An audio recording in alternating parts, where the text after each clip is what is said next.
Olá, muito boa noite a todos. Bem-vindo a mais uma prosa de palhaço. Hoje eu vou conversar com o Alan Benatti e vai ser uma prosa bacana, tenho certeza.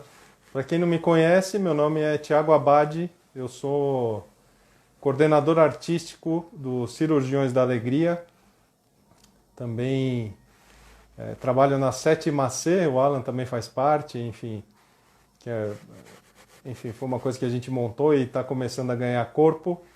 E sou um dos facilitadores da Ducovox, que é um curso de comunicação para pessoas aprenderem a se comunicar melhor. Boa noite, Michel. Boa noite, Gabi, Guilherme. Todo mundo entrando. Eu vou convidar o Alan, vi que ele entrou aqui. Só um minutinho. Hoje eu estou no estúdio novo, estúdio... Esse é o estúdio enorme. Ter vários estúdios para se trabalhar. Alan, você tá sem som aí, tá? Isso. Enquanto ele aperta o power. Michel, você tem visto a Sétima C? Manda a sua pergunta lá pra gente responder. É uma das coisas que a gente mais gosta na vida. Nós estamos também reestruturando, vai virar uma outra coisa. Tá sendo muito bom receber essas perguntas que vêm do público. Como que fazem? Eles gravam um vídeo com o celular de ladinho e a gente responde, edita e fica uma resposta para a pessoa que mandou. Então, estamos recebendo umas perguntas que estão mudando totalmente a estrutura da coisa que a gente está fazendo. Então, estamos muito felizes com isso. Eu acho que agora você está, não está? Agora você está me ouvindo. Tô... Não, meu celular. Eu olhei a imagem. Você fica tranquilo. Eu demorei 1 minuto para entrar porque eu esqueci o foninho, acredita? É a mesma coisa. Tá ruim aqui a minha imagem. Peraí, deixa eu ver. Tranquilo. Você tá com o cabelo despenteado, moderno, tá arrasando. É moderno. Alan, primeiro, obrigado de você ter topado a gente conversar aqui. Estou muito feliz com isso.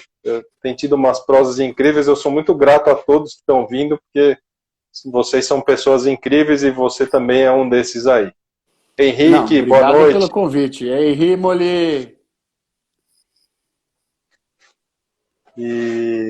Bom, eu vou começar então perguntando para você o que eu pergunto para todos. Vai ser uma prosa de palhaço, então eu me interesso muito pela carreira, mas principalmente como que as escolhas te influenciaram, acabaram mudando sua vida, né? Então, primeira pergunta é, como que você caiu no palhaço? Como que você começou a estudar? Você já era de teatro, não era? Qual que foi essa história? Não, começou completamente por acaso, assim, eu entrar no palhaço. Na verdade, eu tinha acabado de começar a fazer teatro, eu tinha sido expulso do Liceu de Artes e Ofícios de São Paulo, que é uma escola técnica que tem, e eu fui expulso de lá, fui jubilado, e aí eu tava perdido na vida, não sabia o que eu ia fazer. E aí uma tia minha me falou de um curso de teatro que ia abrir na Oficina Cultural Mazzaropi. E aí eu não sabia o que eu ia fazer, eu falei, vou lá ver. Ela tinha visto no SPTV que ia abrir o curso. Então, ou seja, tinha uma fila imensa, tinha muita gente para fazer esse curso. Tinha 200 pessoas para fazer o curso, para 20 vagas. E, eu acho que eu passei justamente porque... eu vou fazer. E eu fui fazer e eu acabei entrando. Aí, nesse curso de teatro, quando eu comecei a fazer teatro, eu me apaixonei por teatro. Eu falei, que demais, eu quero fazer isso. E comecei a estudar de verdade. O que eu nunca tinha estudado na vida, eu comecei a estudar quando eu comecei a fazer teatro. Estudei muito, muito. Comecei a ler muito, fazer muita coisa. E aí, nessa época, 96, 97, tinha um FIT, que era um festival internacional de teatro que tinha em São Paulo, que tinham muitos espetáculos gratuitos. E eu ainda não tinha nada o que fazer, só fazia teatro, só estudava teatro. E eu fui ver um espetáculo foi no Museu do Ipiranga, era no Museu do Ipiranga, que chamava Negra Box. E era um espetáculo que era um cubo preto, que devia ter, sei lá, uns 7 metros de altura, 7 por 7. E eram 2 atores e uma atriz. Só que parecia que eram 5 atores. Era incrível. E eles não usavam o nariz de palhaço, eles usavam um óculos preto, a cabeça raspada e um terno. E eles estavam de terno. E eu simplesmente, quando eu vi, eu falei, cara, eu achei incrível aquele espetáculo, maravilhoso, e eu falei, isso é palhaço, eu quero fazer palhaço. No semestre seguinte, apareceu um curso de teatro na Oficina Cultural Mazzaropi com a Cida Almeida. E aí eu falei, vou tentar fazer o curso de palhaço da Cida Almeida. Aí eu passei no curso de palhaço da Cida Almeida, só que a Cida, ela estava grávida de gêmeos na época. E aí ela estava com uma gravidez super frágil e ela não pôde dar o curso. E quem veio dar o curso no lugar dela foi a Beth Dorgan. E aí nasceu uma paixão, assim, uma paixão. E junto com a Beth trouxe, imagina, ela ia dar um curso na Zona Leste de palhaço. Eu acho que ela deve ter pensado, cara, puta, vai ter um monte de moleque da perifa, ou não vai ter ninguém, o que eu vou fazer? E aí ela levou toda a turma dela do Célia Helena para fazer esse curso lá. E aí eu conheci a Gabi Argento, conheci um monte de gente, a Helenira, conheci um monte de gente que era do Célia Helena, e a gente começou a fazer o curso junto e, foi incrível. A gente ficou lá 2 semestres fazendo o curso lá e foi paixão, a gente se apaixonou. Aí, Índio, beijo pra você, hein? E aí eu comecei a fazer palhaço aí com a Beth. Aí no semestre seguinte, a Cida acabou voltando para dar o curso e ela não pôde dar o curso de novo. E quem deu o curso no lugar dela foi o Heraldo Firmino, que foi o meu primeiro diretor mesmo de palhaço. Foi a minha primeira peça amadora de palhaço, foi dirigida pelo Heraldo Firmino, que era o Piramitisbe, e eu fazia o muro do Piramitisbe, e foi muito divertido, muito divertido. Inclusive, a Gabi também falou que é a mesma época que ela começou a estudar, né? Pelo jeito, teve uma galera que veio em 90 e alguma coisa, né? De 96 a 98, parece que acendeu uma chama aqui no Brasil e depois em 2000 e alguma coisa aí viralizou, né? Não, foi o grande... Mas em 90... eu acho que foi um grande boom do palhaço, foi essa época, que foi quando a Quito trouxe, né? Era um sonho fazer um curso com a Quito, que tinha vindo do Goulier. Ela estava começando a formar, ela tinha dirigido a banda, estava começando a estourar um monte de espetáculo de palhaço em São Paulo, né? O Sarau do Charles, com o Federal, o Cleruac e o Alê, aí depois ficou só o Alê. Então estava estourando o palhaço em São Paulo nessa época. Eu não estava acompanhando esse espaço. Eu comecei com a Beth e aí que eu comecei a entrar em parafuso com tudo isso que vinha fervilhando de palhaço em São Paulo, né? E participando de tudo, querendo uma boquinha de tudo. Imagina, jovem, né? É aquela coisa de tipo, eu vou na fogueira, vou em boi de piranha, o que aparecer eu faço e vou primeiro, assim. Tava na loucura de querer fazer, assim. Muito bom. E você acredita que na época, assim, eu não sei se você tinha dimensão disso, né? Mas no trabalho de ator, o palhaço te ajudou ou não? Você virou e falou, tchau teatro, vou estudar palhaço, um abraço. Ou ao contrário também, o teatro ajudou o palhaço, né? Em algum lugar? Putz, eu acho que o teatro, ele tem que, quem quer ser ator tem que fazer linguagens que provoquem o estado que o palhaço provoca, que é o estado de presença, né? Então, que é o estado do aqui e agora, né? Obviamente que existem grandes atores que nunca fizeram um palhaço, mas que eles têm esse estado de presença, né? Independente de terem feito palhaço ou não. Mas o palhaço, ele ajuda nesse estado de você estar na escuta o tempo inteiro, de observar. A improvisação também, né? Que os dois, o palhaço e a improvisação, o palhaço ele é improvisador por natureza, mas são improvisações diferentes da improvisação teatral. É uma improvisação diferente da improvisação teatral. Porque ela não... A improvisação do palhaço, ela não pressupõe história. Ela pressupõe relação. Né? Então, para você improvisar no palhaço, você tem que estar num estado onde você está em relação com qualquer coisa, em relação com outro palhaço, em relação com um objeto, em relação com o público, você está em relação. E isso é o estado de presença, é você estar percebendo tudo que acontece ao seu redor, e tanto com o que quer que seja, né? E para o ator, é muito fácil ele simplesmente pegar, decorar um texto e reproduzir isso. E aí ele acaba não escutando o que o outro, como o outro está te dizendo isso, o que realmente o outro está te dizendo, para você responder de maneira adequada ao como foi dito, né? Então, por isso que o teatro pode ser vivo, porque ele, a partir do momento do como a pessoa te diz alguma coisa, você vai responder de uma maneira. No outro dia, ela pode dizer com uma entonação um pouco diferente. Você vai responder de uma maneira diferente também. Então, eu acho que o palhaço, ele ajuda muito a essa percepção de dar vida, né? De dar vida, de realmente fazer com que o público acredite que você está ali naquele momento, vivendo aquele personagem, né? Tanto que o palhaço não é um personagem, dizem que não é um personagem, é você. E realmente acho que não é. É uma máscara, mas é uma máscara construída de dentro para fora.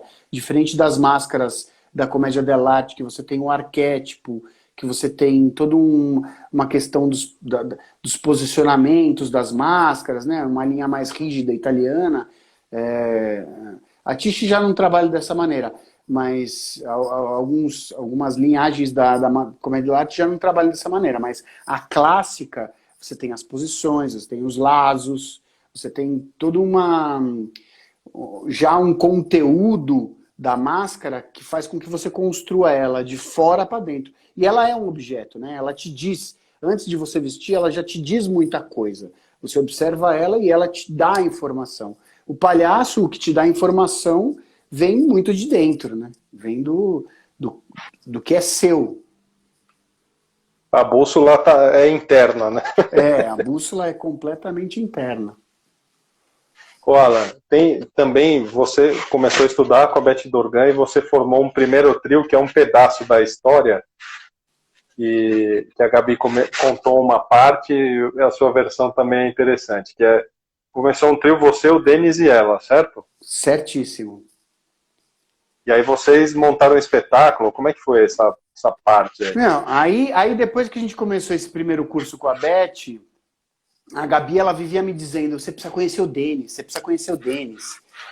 Caramba. Aí, depois disso, eu acabei indo fazer um teste para um espetáculo chamado O Assassinato do Anão do Caralho Grande, que era a direção do Marco Antônio Rodrigues. E era um espetáculo que eu tinha assistido já na Mazzaropi. Ele tinha ido apresentar na Mazzaropi. E quando ele foi apresentar, eu falei, cara, eu quero fazer esse espetáculo. Eu queria muito fazer esse espetáculo. E um dos atores, e acho que mais de um dos atores saiu, e abriram testes para fazer o espetáculo. Eu fui fazer o teste, e essa é uma história louca, porque eu fui fazer o teste no dia que meu avô morreu. Então eu fiquei sabendo que meu avô morreu, e eu tinha esse teste marcado, e eu fui fazer ele com isso na cabeça. E, cara, eu passei. E aí foi muito louco. Esse teste foi muito louco para mim como pessoa. E aí eu fui fazer esse espetáculo e o Denis fazia. E eu conheci o Denis nesse espetáculo. E aí foi também paixão. A gente criou uma afinidade incrível e o Denis morava com a Gabi. E aí, a gente colou. Sabe aquele trio que cola de amizade que a gente ficava indo para tudo, a gente fazia tudo junto, tudo junto, tudo junto. Mano, eu vivia na casa deles, eu praticamente passava 6 dias da semana na casa deles, assim, tipo isso. E aí a gente montou um grupo, que além de nós três, tinha a Karen Frutig, que hoje não é mais palhaça, mas é uma excelente palhaça. Foi fazer desenho industrial na Espanha. E aí a gente começou a ensaiar, a gente começou a ensaiar sem saber o que a gente ia fazer. A gente faria e a gente conseguiu sala no Centro Cultural São Paulo, a gente ia para lá para fazer qualquer coisa. A gente fazia tudo. Aí chegou um momento em que a gente falou, Beth, não dá, a gente precisa de uma direção. A gente precisa de alguém que dirija a gente. Aí a Beth falou, tá bom, passei no mestrado, do doutorado, eu dirijo vocês desde que vocês aceitem ser a minha tese de doutorado. A gente falou, puta, que responsa, mas tá bom, vamos lá. E aí ela dirigiu o Chá de Alice. E a gente fez durante 2 anos, a gente ficou na pesquisa durante 2 anos do Chá de Alice. E a gente estreou em 99 ou 2000, não lembro exatamente se foi 99 ou 2000. Aí a gente estreou e, puta, um espetáculo muito marcante para mim como palhaço, porque é um processo que foi muito lindo, muito longo e muito lindo. Tá registrado no doutorado da Beth, quem quiser tem lá na USP, pode ler o processo. E aí foi daí que realmente começou. Porque aí do Chá de Alice, o que aconteceu em 99, 2000, eu ainda morava com os meus pais e eu não aguentava mais morar com os meus pais e o teatro não me dava dinheiro. Como é que eu ia sair de casa sem ter dinheiro, né? Aí eu falei, eu preciso de dinheiro. E aí eu fui fazer uma formação acadêmica. Eu resolvi entrar na faculdade. E no mesmo ano que eu entrei na faculdade, o Chá de Alice ganhou um prêmio do municipal de fazer circuitos pelas escolas de São Paulo. Só que eu não podia, eu ia bombar de falta no ano que eu entrei na faculdade. Eu tinha que fazer faculdade. Eu estava quase desistindo de fazer teatro para entrar numa faculdade. Então eu optei e falei, não vou fazer isso porque eu vou entrar numa faculdade e isso que vai me dar dinheiro. E aí eu fiz faculdade de fotografia, não tem nada a ver com teatro, pra você ter uma ideia. Aí quem foi me substituir foi o Márcio Balas. E aí ele fez essa temporada do Chá de Alice. Eu já tinha conhecido o Márcio Balas num teste dos Doutores da Alegria. O primeiro teste dos Doutores da Alegria que eu fiz 3 vezes o teste do Doutores para passar. Então, foi praticamente 18 anos depois do meu primeiro teste do Doutores da Alegria que eu entrei no Doutores da Alegria. E sempre foi um sonho. E é maravilhoso. Hoje mesmo. Você tá lá, né? Hoje eu tô lá e, puta, eu amo. É um trabalho incrível. E aí, dessa ida do Márcio para o Chá de Alice, ele acabou convidando esse trio para fazer o primeiro jogo-treino do que viria a ser o Jogando no Quintal. A gente nem sabia que era o Jogando no Quintal de fato. Ele falou, vocês não querem vir fazer um treino de um espetáculo que a gente está falando? Ensaio, né? O que a gente está fazendo era o Márcio, o César e a Paulinha. A Paula Musatti que está aí, inclusive. Ela está aí, inclusive, mandou umas mensagens aí. Linda, Paula Musatti, amo você. Porque a Vera era a Vera, mas a Vera ficou grávida do João e aí ela teve que sair. E aí entrou a Paula, que depois ficou grávida do Gregório e teve que sair também. A vida e a arte misturando, né? Na concepção da coisa. Aí a gente fez o primeiro jogo-treino, lá no quintal do César. E foi muito legal, e aí ele acabou convidando a gente para treinar. Porque no Jogando no Quintal eles perceberam, depois ele me contou. Falou, a ideia inicial era que os 3 convidassem grupos de palhaços para jogarem contra. Mas eles perceberam que precisava de um treino, não era só chamar, convidar e jogar. Precisava de um treinamento. E aí eles convidaram a gente para fazer o treinamento do Jogando no Quintal e, eu acabei estreando Jogando no Quintal desde o primeiro espetáculo. e só dei uma pausa do Jogando no Quintal no ano que eu fui me formar na faculdade. Porque eu comecei a fazer as coisas paralelamente. Eu fazia o Jogando no Quintal e fazia a faculdade também. E foi muito louco, porque é isso, assim, imagina, eu fui fazer a faculdade porque eu precisava de grana, mas enquanto você está fazendo faculdade, você não ganha grana, né? Só que você não ganha grana, você só faz a faculdade, você não faz. E aí, no final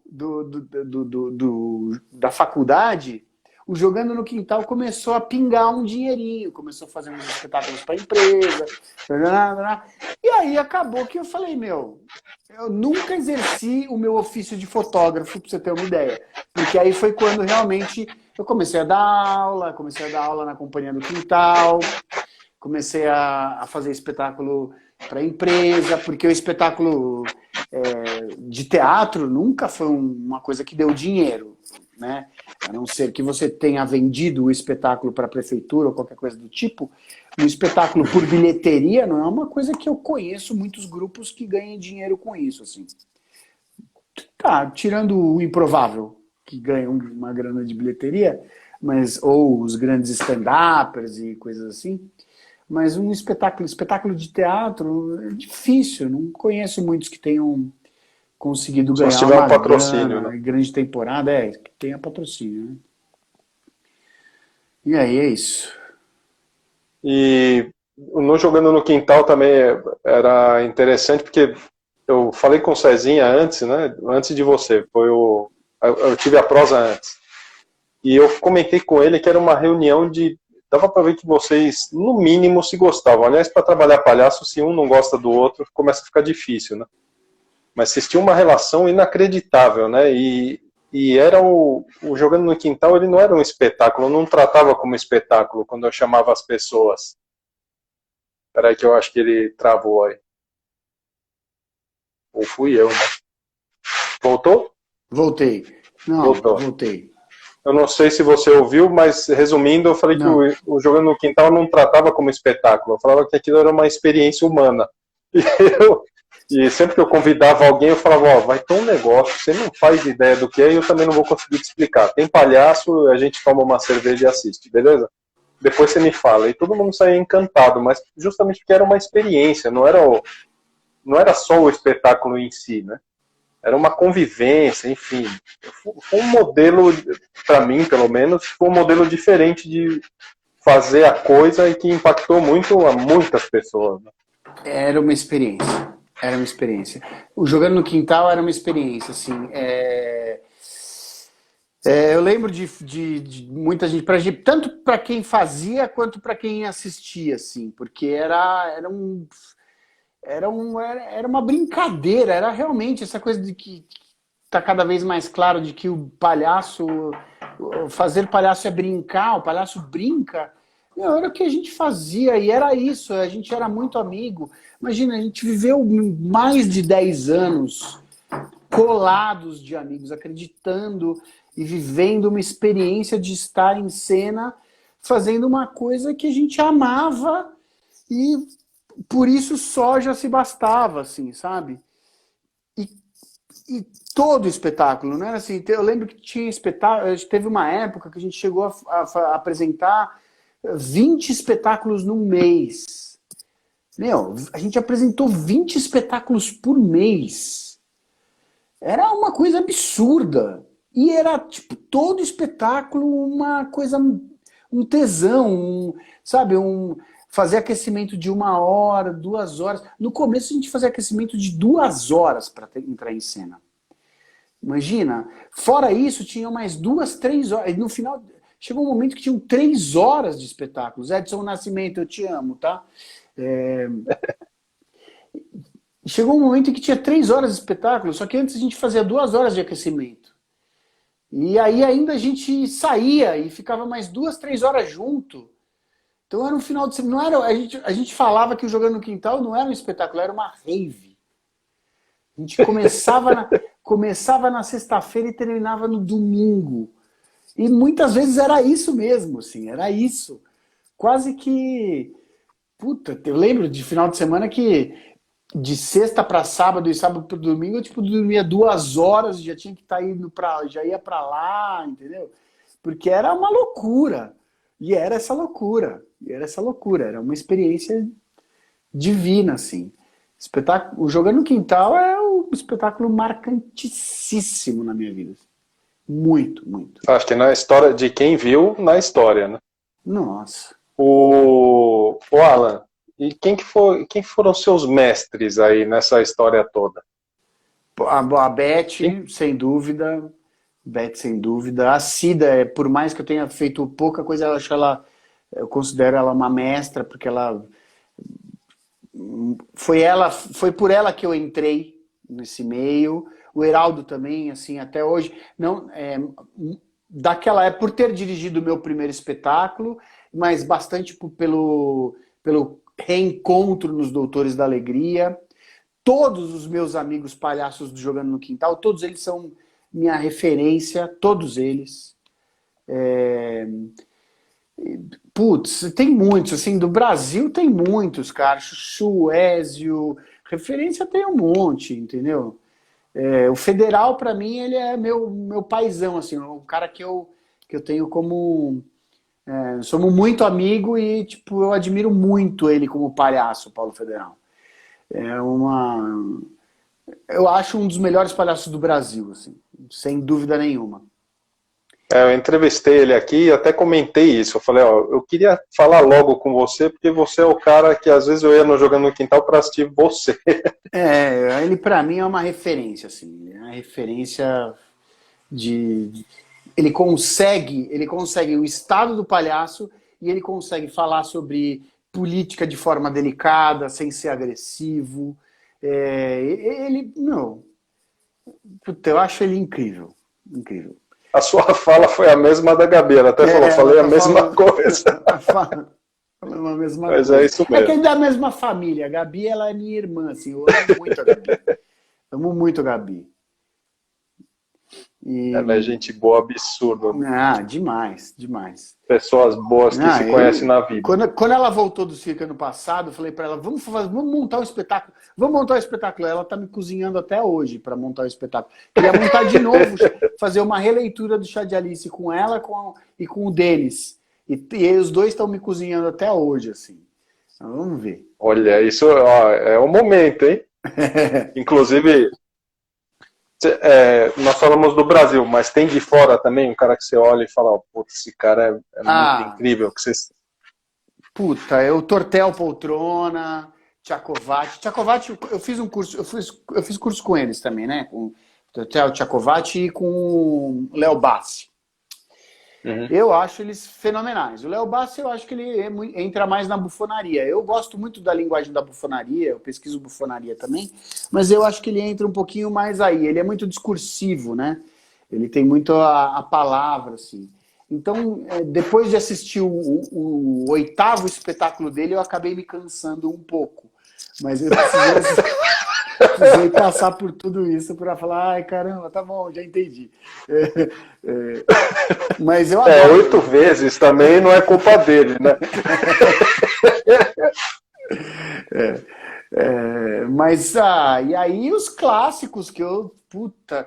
A Beth, ela, quando eu fiz o primeiro curso dela, ela falava para mim assim, você parece o Buster. Você parece o Buster, você precisa assistir Buster. Eu não sabia quem era Buster Keaton. Não fazia a menor ideia. E aí, naquela época, não tinha Netflix, tinha que pegar na locadora, na 2001, fita de VHS do Buster Keaton. E eu conheci o Buster Keaton por fita de VHS, não tinha nem DVD ainda na época. Hoje eu tenho toda a coletânea do Buster Keaton em DVD. Mas eu me apaixonei profundamente por Buster Keaton. Adorava Chaplin, mas Buster Keaton foi o que assim, me fez pirar quando eu comecei a pesquisar mais a linguagem do palhaço. E é uma das minhas fortes referências, assim. E fora isso também, o Marcelo Salvinoni, não tem como eu não falar dele, porque aí quando eu entrei na improvisação, que a gente começou a fazer os campeonatos, os festivais do Jogando no Quintal, aí eu fui para fora, a primeira vez que eu vi o Marcelo foi num festival do Chile. Um festival que eu fui para o Chile com o Jogando no Quintal. E eu vi esse cara e ele fazia um espetáculo de improvisação solo com máscaras balinesas. E eu olhei, eu falei, caralho, eu tenho que estudar com esse cara. Porque a máscara, assim, eu estudava palhaço, eu estudei palhaço, estudo palhaço ainda hoje, mas a máscara era meu foco. Depois, no final das contas, eu acabei descobrindo que a máscara que era meu foco. E comecei a fazer uma porrada de cursos de máscara. E até hoje faço, aliás, com o Centro de Pesquisa da Máscara, tanto de confecção de máscara como de utilização de máscara. Com a Tiche, com o Ézio, no Centro de Pesquisa da Máscara com o Fernando Martins. E aí eu fui para a Argentina estudar com esse Marcelo Salvinoni, que é, puta, cara, ele é realmente um cara fantástico, assim. Ele vem da escola do Lecoq, mas acabou indo para Bali e estudou lá as máscaras balinesas. E eu fiquei lá estudando com o cara 8 meses, um ano, né? O ano letivo dele inteiro, máscaras, principalmente as máscaras balinesas, tudo que era máscara que o cara dava, máscara neutra, as larvárias, as máscaras expressivas do Lecoq, as máscaras expressivas italianas, uma comédia dell'arte, né? Então, tudo que era máscara que o cara fazia, eu fui lá. E fiz assistência de direção para ele no espetáculo que ele estava fazendo, que era uma montagem solo do Hamlet, que chamava Ate por Ate, H por H. E fantástico, porque era um espetáculo... Eu sei que é chato contar espetáculo, mas é legal escutar essa história desse espetáculo. Porque era um cara que estava estudando Hamlet, fazia o papel do Hamlet, e ele era um desses caras que usam cabeção, boneco cabeção de shopping center. E na hora do intervalo, o espetáculo era ele, na hora do intervalo dele de descanso, telefonando para o diretor dele e ensaiando Hamlet. Então a gente via ele ensaiando Hamlet sozinho, fazendo todos os personagens de Hamlet e falando com o diretor. Uma releitura incrível de Hamlet. Muito legal. E esse cara, ele foi muito fundamental, muito mais. Aí é que é muito louco, porque eu fui pra lá, fiquei puta ator, vou fazer máscara pra cacete, não sei o quê. E ele abriu o meu olhar pra pedagogia, porque eu já dava aula. Mas, assim, eu comecei a entender o que me fascinava e o que me fazia gostar muito do olhar, por exemplo, da Quito, do olhar da Beth, do olhar de mestres que me faziam... E ele era um cara que tinha esse olhar. E eu consegui passar intensamente, porque eu fazia aula de manhã e à noite com ele. E à tarde eu fazia assistência de direção para ele. Então eu comecei a perceber o olhar que ele tinha para os alunos. Então ele melhorou muito o meu olhar pedagógico, assim. Então eu fui para lá para ser ator e aprendi a ser professor com ele. Pô, belo aprendizado, inclusive. É. Ô Alan, já já a gente vai falar, eu sei que você está com curso online aí também, né? A gente já pega um gancho para falar disso. Eu sei que teve uma época, eu não sei se foi essa mesma, você voltou da Argentina, você estava lá na Argentina, enfim, e que você foi fazer umas coisas na TV também. Fiz. Como que foi esse processo aí também? Porque eu lembro, você fez uma época o Formigueiro, que eu lembro que foi, sei lá, uma época que eu acompanhava muito a vida de todos vocês, assim. Não era um stalker, mas eu ficava vendo o que vocês estavam fazendo, porque eu era fã. Antes de ir para a Argentina, eu fui fazer o Formigueiro. Me convidaram, por causa do Jogando no Quintal, um diretor da Quatro Cabeças, que na época era uma grande produtora lá da Band, que fazia o CQC, ia estrear um novo projeto lá na Band. E ele foi assistir o Jogando no Quintal e ele me convidou para fazer o Formigueiro. Eu não sabia ainda que papel que ia fazer, mas ele me chamou para fazer o Formigueiro. E aí, a televisão é muito louca, porque na televisão, a televisão realmente ela te dá grana, ela dá grana. E eu ganhava um dinheiro e era o suficiente para eu pagar aluguel, pagar minhas contas, sair para tomar uma cerveja com os amigos, mas nada demais. E aí eu comecei a ganhar um salário, mais do que isso, porque o teatro te dá um dinheiro, mas não é constante. A cada mês você ganha uma grana. Tem mês que é melhor, tem mês que é pior. Mas eu tinha um salário. E aí eu falei, cara, puta, tá bom, o que eu vou fazer? Vou guardar esse dinheiro, obviamente. E fui guardando a grana e não aumentei meu padrão de vida. Não saí do aluguel barato que eu tava, não aumentei nada meu padrão de vida. E foi por causa dessa grana que eu economizei no formigueiro que eu consegui morar 8 meses sem trabalhar na Argentina. E aí eu fiquei lá na Argentina de buenas, claro, morando em hostel. Aí um cara que eu conheci no curso do Marcelo foi morar na Espanha, o aluguel dele era mais barato do que o do meu hostel, e ele falou, não você vai sublocar, você sai tal dia. A gente fez, acabei pagando menos, saí do hostel, fui morar na casa do cara, e aí foi muito patrão, foi muito ótimo. Imagina, ter um apartamento em Buenos Aires, do lado do lugar onde eu fazia o curso. Então foi muito maravilhoso. Sensacional. Sensacional. São os anjos que vão aparecendo na vida. É. E aí eu acabei, quando eu voltei, imagina, que você volta, sei lá, quando eu voltei, eu ouvi o Márcio falar uma coisa parecida de quando ele voltou lá da França, que é, você precisa de um tempo de readaptação, né? Porque sua cabeça está pensando em outra língua, você está sem trabalho, você tá sem nada, porque você tá voltando. Claro, eu tinha jogando no quintal, mas jogando no quintal ele já não estava em temporada, já não vendia mais como vendia. Quer dizer, não ia saber se também eles queriam que eu voltasse, porque eu simplesmente saí, né? Enfim, aí eu dei sorte de, logo depois de 2 meses que eu tinha voltado, eu ainda tinha uma raspinha da grana que eu tinha levado, para você ver como eu era econômico. Eu ainda tinha uma raspinha da grana que eu tinha levado, e aí, 2 meses depois, o Improvável me convidou para ser treinador do Improvável, né? Os Barbichas me convidaram para ser treinador do Improvável. E isso foi maravilhoso, porque aí durante 1 ano eu fui treinador do Improvável e foi muito bom. Foi muito bom porque eu consegui uma estabilidade. Eu não fazia muito espetáculo, eu era mais só o treinador mesmo.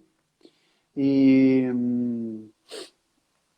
aí foi me adaptando, foi o tempo de eu conseguir me readaptar, voltar a dar aula no quintal de criação, começar a fazer mais uns espetáculos, me adaptar e aí me engajar. E aí logo na sequência, depois que eu já estava em 2012, que eu já estava mais adaptado, começando a montar outro espetáculo e tal, o Subsolo,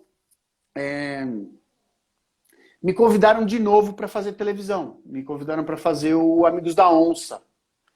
Um programa que tinha no SBT, eu adorava fazer. Era um programa de pegadinhas. Eu adorava fazer, com mais 3 humoristas. O Murilo Gun, o Marco Zene e o Edu Nunes. E aí foi um programa que durou 1 ano e meio também e acabou. E acabou porque o SBT faliu, na verdade. Foi uma época que um banco do Silvio Santos faliu e ele acabou de fazer, ele não fazia mais nenhum programa, não teve mais nenhum programa que era feito, era tudo reprise. Durante um bom tempo foi assim. E aí eu também acabei juntando uma grana e acabei gastando tudo na montagem do espetáculo que eu estava montando, que era o Subsolo. Então eu gastei um carro zero num espetáculo que durou 3 meses e não fez nenhum sucesso. Mas eu acho que também tem essa questão da aposta, assim, se você também não faz, aí fica uma vida inteira falando, pô, aquela época eu tinha condições e não fiz. Então eu sou o cara também que prefere pegar, quebrar o porquinho e falar, não, eu vou fazer e dane-se. Eu também sou dessa... e tem gente falando que foi bom, ó, tá vendo? Alex, era massa. Eu sei. O espetáculo que no futuro ele vai voltar porque eu acho que ele foi incompreendido. Claro, como todo pai como todo pai ama seu filho, eu só acho que ele foi incompreendido para a época. Não, é Ô, um Alan, espetáculo e massa. você tem uma baita história de improviso e agora eu vi que você está dando curso de improviso. São 2 cursos, é isso, pelo que eu entendi? 2 cursos, um vai ser aos sábados, das 10h30 a 1h, e o outro vai ser de segunda-feira, das 7h30 às 10, no Espaço da Comédia. Tem lá no site do Espaço da Comédia, tem os detalhes mais precisos de quando começa, de quando... É, não é, é, vai começar em... começa em... são 2 meses, os outros são 3. No de sábado, o resultado é uma montagem. A gente vai fazer uma pesquisa de montagem online. É uma experiência. Eu tenho visto muito espetáculo online de improvisação e, sinceramente, não tenho gostado de todos. Não tenho gostado de muitos espetáculos online assim. Alguns eu tenho gostado e tenho começado a entender, porque o que eu acho é que a improvisação não entendeu ainda esse formato dessa mídia. Claro que tem os problemas técnicos, tem, mas os problemas técnicos o público ele releva, para falar a verdade. O que eu acho é que não foi entendido as possibilidades que esse recurso dessa mídia dá.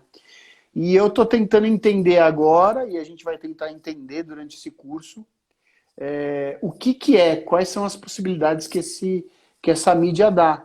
Porque também é muito fácil você dizer, não funciona, não funciona, não funciona.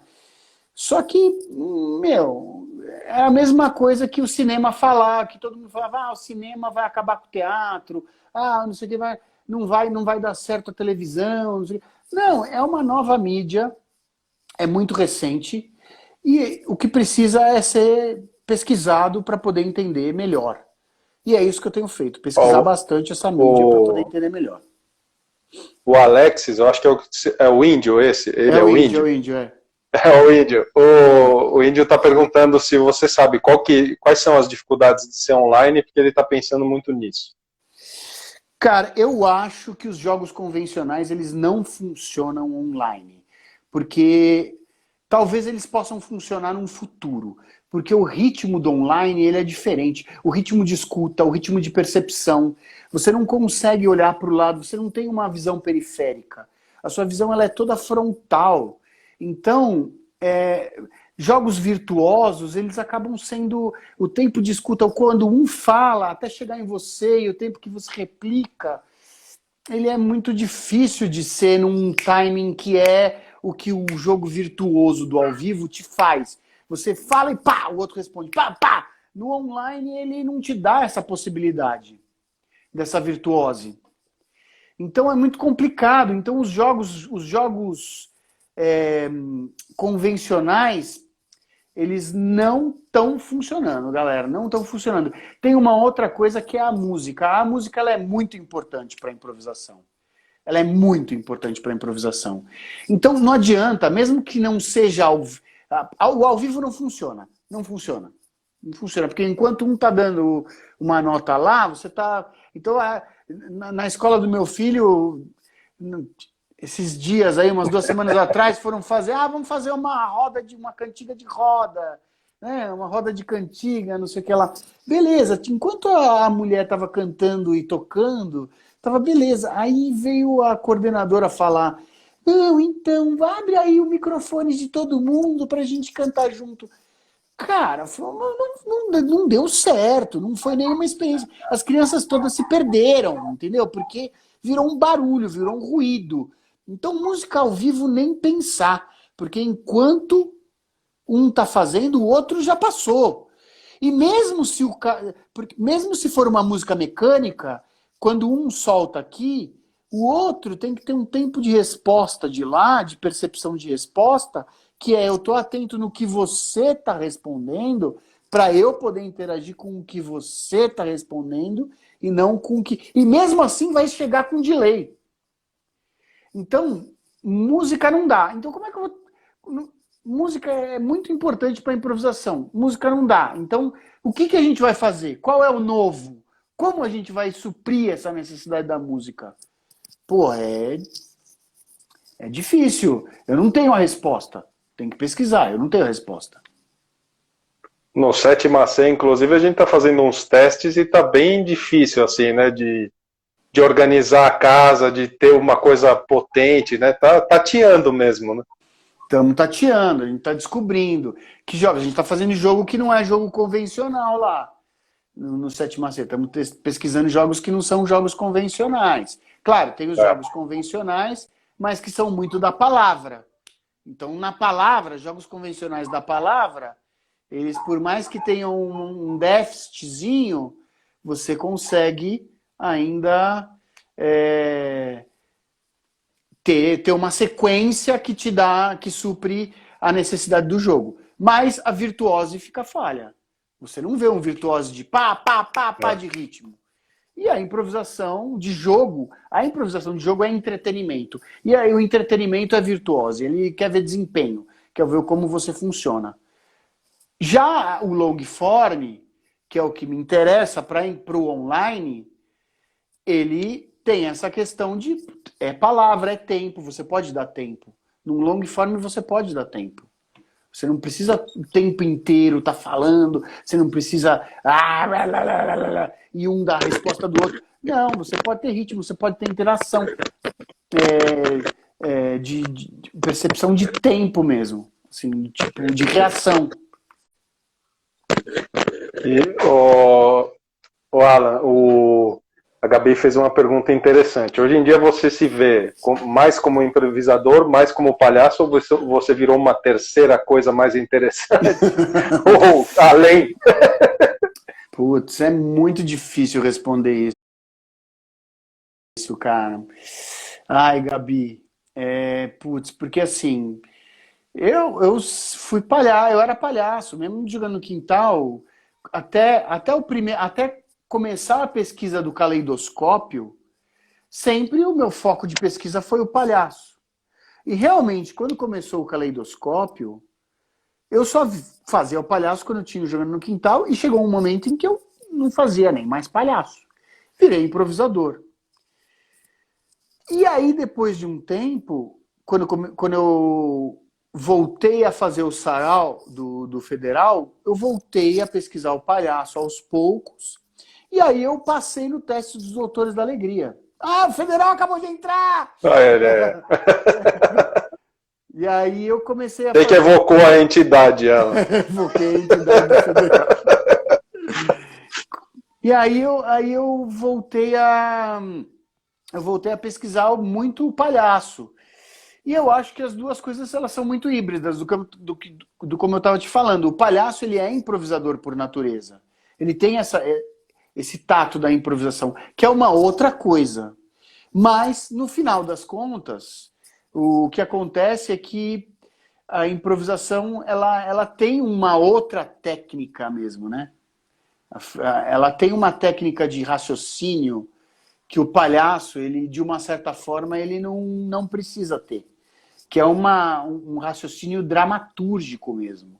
Um raciocínio de compreensão do que está faltando, muito mais do que está faltando no momento, do que o que eu vou fazer.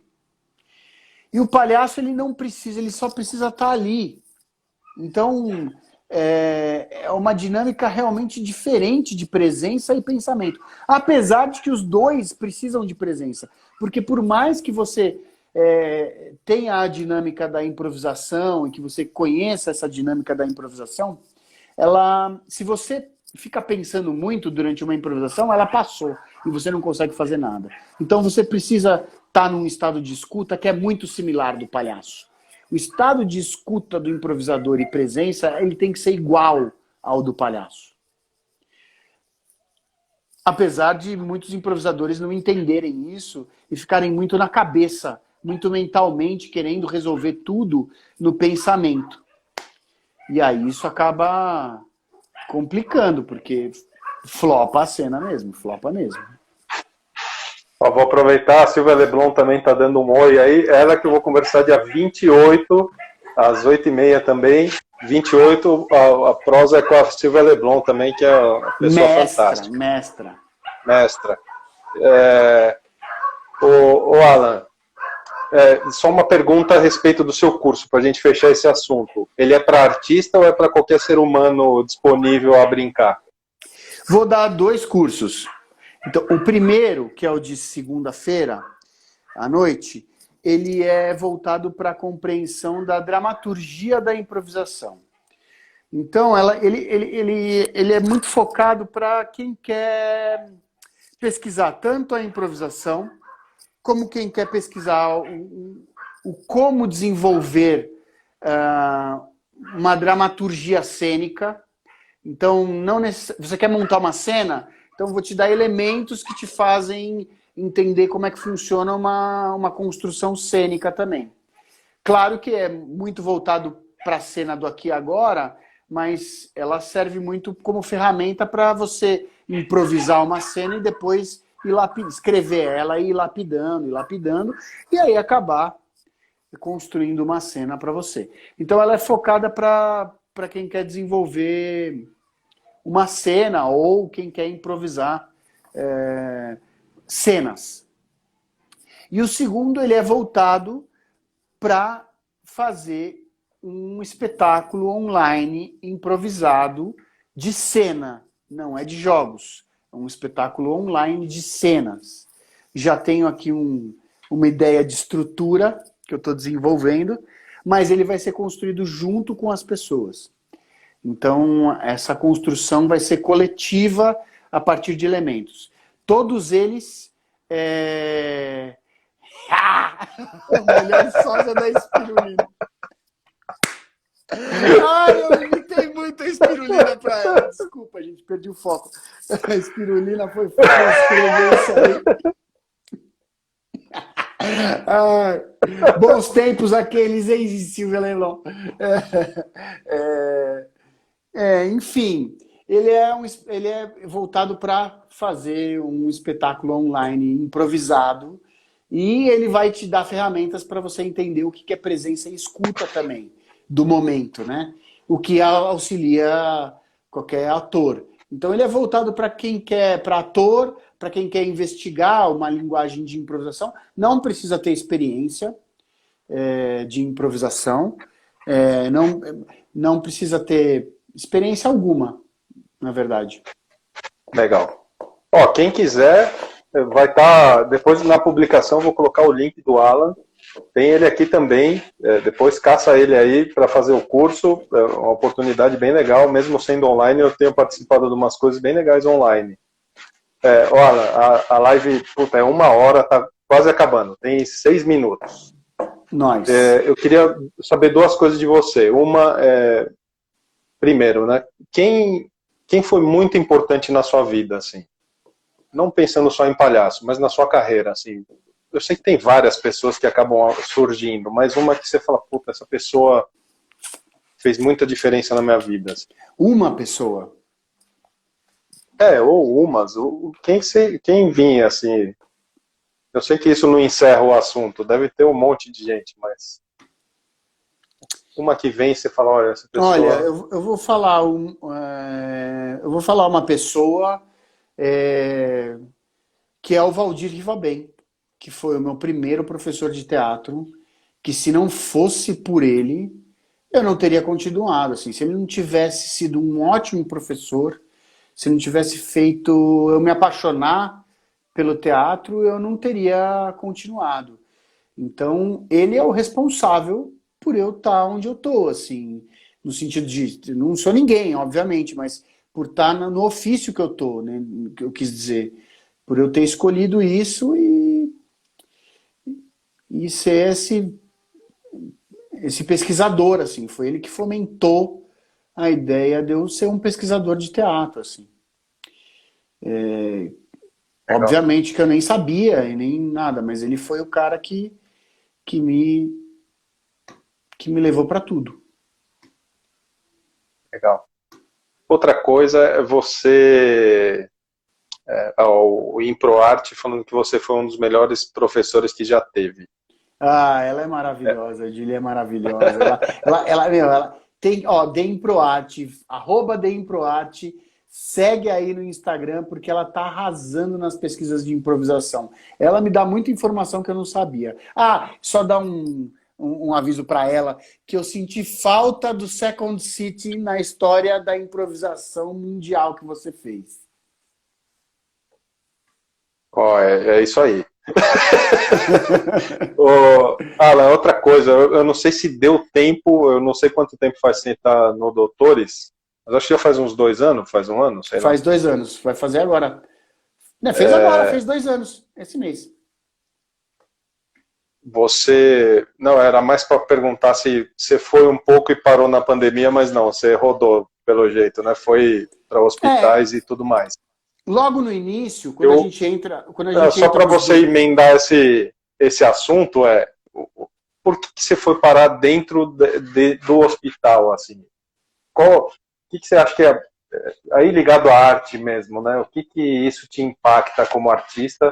Porque foi uma busca também que você teve, né? Isso é muito legal. Aí você já responde tudo de uma vez, porque vai acabar o tempo. A hora que estiver acabando, eu falo, 30 segundos, vai acabar. Tá. Bom, aí agora me confundi.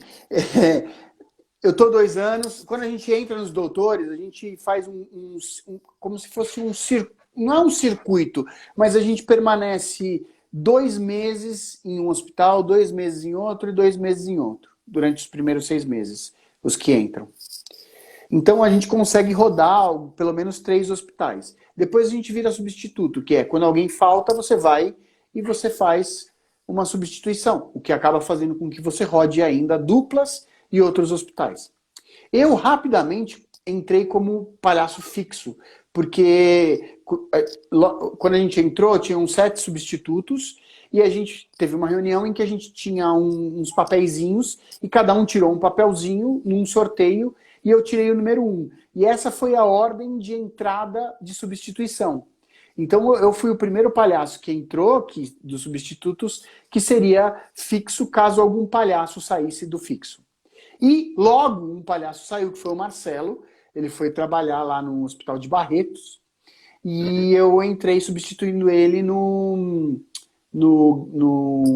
Mandaqui com o Cavaco, que era a dupla dele. Foi logo em março, então eu permaneci quase um ano inteiro já com o Cavaco no hospital, que foi uma experiência incrível. O Cavaco é maravilhoso, puta palhaço incrível também. E aí, esse ano, né? Então foi ano passado, esse ano no Grajaú, eu tô com a Sueli Andrade, também a Greta, incrível, maravilhosa parceira. E aí eu acabei fazendo só 2 meses com ela e a gente já parou logo na sequência. Por que eu entrei no hospital? Cara, porque esse era um trabalho que desde quando a gente começou com a Gabi, com o Denis, a gente falava, cara, eu trabalho também com o Palhaço Sem Fronteiras, que eu também faço parte do Palhaço Sem Fronteiras. Esses são os trabalhos que eu acho que me realizam como pessoa, mais do que também como um artista. Claro, como artista também, mas eu vi uma live do Palhaço Sem Fronteiras em que eles falavam justamente isso, assim, por que fazer um trabalho como esse, assim, sabe? Porque é para você, é muito mais para você do que para o outro, porque de uma certa forma eu não vejo que eu tô sendo, eu não quero ver de uma forma